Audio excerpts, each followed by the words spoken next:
Păi da, viața e grea, fraților. Păi da, relax. Și ce zic? Ne băgăm în cadă, în apă, stăm relax. Păi da, pentru asta trăiesc eu, să am o viață de boier, știi ce zic? O viață de relax, motherfucker.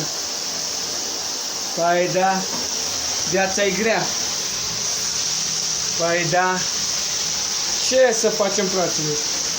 Păi da, ce să facem, fraților? Viața e grea.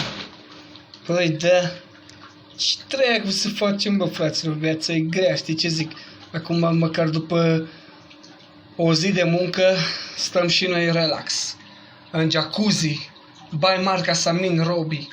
Păi da, ce să facem, fraților? Vă recomand și vouă.